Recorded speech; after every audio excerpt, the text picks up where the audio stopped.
if we have a circuit like this one,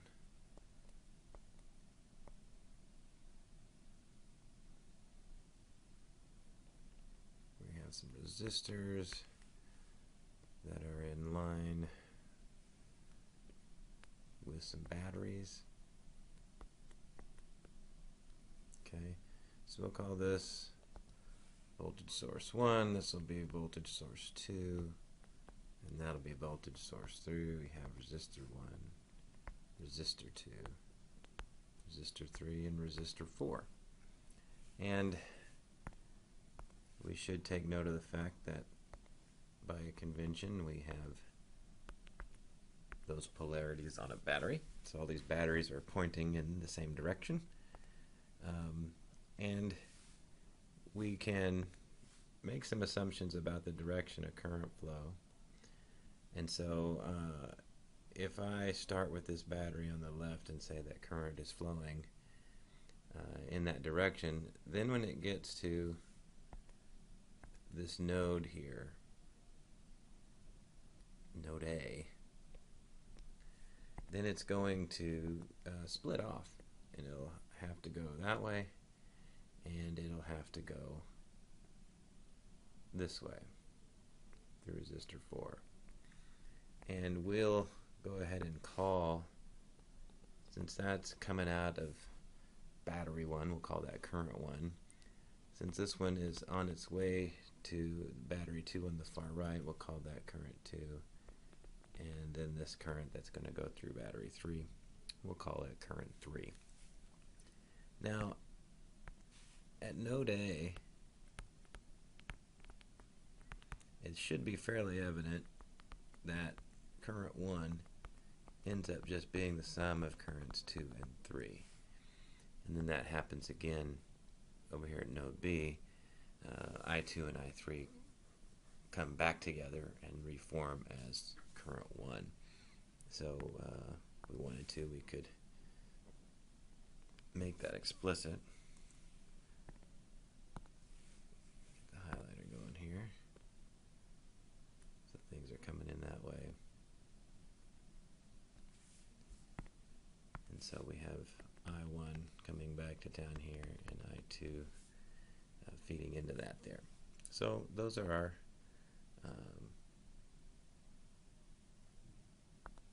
equations for Kirchhoffs node law, or one equation there. So now the loop law, we're going to use these two loops which comprise the whole circuit, and we're going to start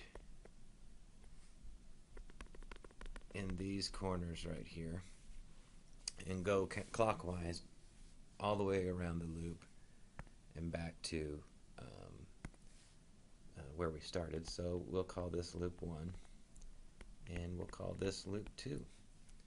So let's look at loop 1.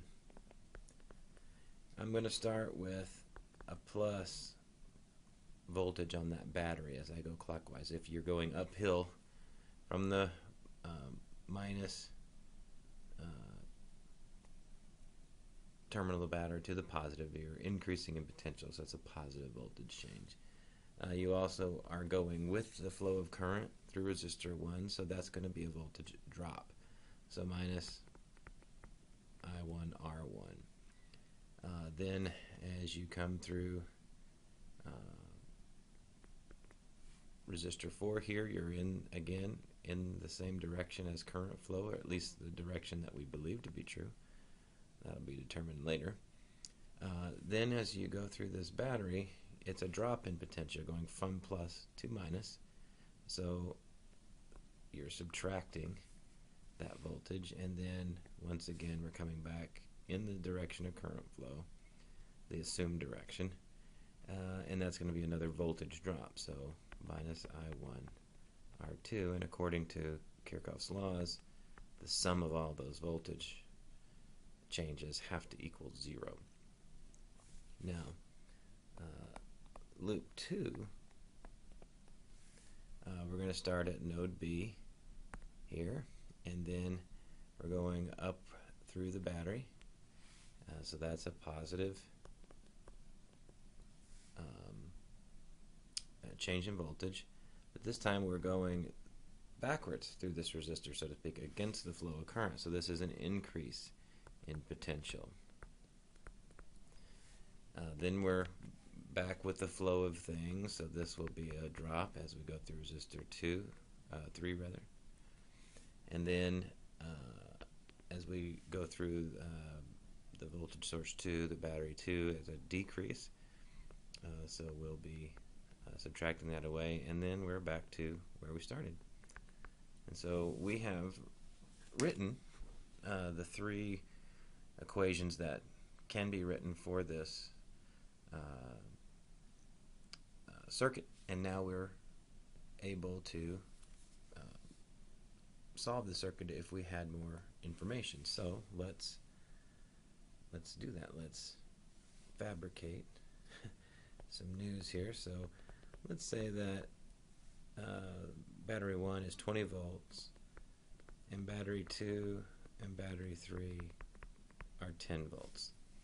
Let's also have resistor 1, 2, 3, and 4 all be the same at 10 ohms. This will give us some nice numbers to deal with.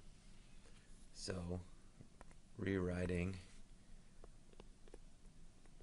our loop 1 equation, this means we're going to have 20 minus 10I1 minus 10I3 minus 10 minus 10I1 has to equal 0. And so this is going to boil down to 10 minus 20I1 minus 10I3 equals 0, which means I could write an equation 20I1 plus 10I3 equals 10. Come back for that in a little bit. Loop 2 means I could write 10 plus 10I3 minus 10I2 minus 10 equals 0. And that's going to boil down to a 10I2 minus 10I3 equals 0. So now we have 2 equations, but there's 3 unknowns. But don't forget, recall that I1 equals I2 plus I3. So if we take this version of I1 and replace it up here, then we can help ourselves out a little bit and get to a system of equations with the same 2 unknowns and 2 equations only. So 20 times I2 plus I3 plus 10I3 equals 10. So 20I2 plus 20I3 plus 10I3 equals 10.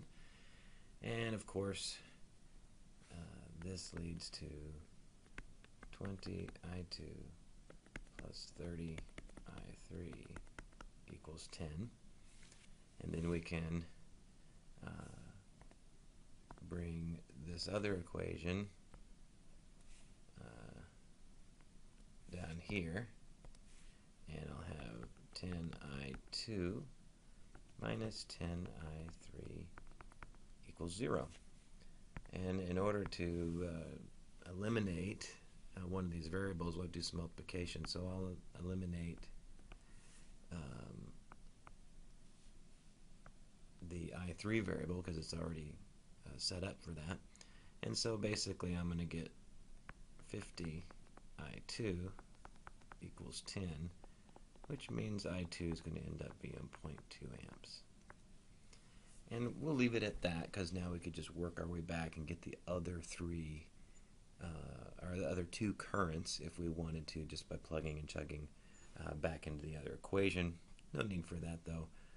This is the nuts and bolts of applying Kirchhoffs node and loop rules to a moderately interesting electrical circuit.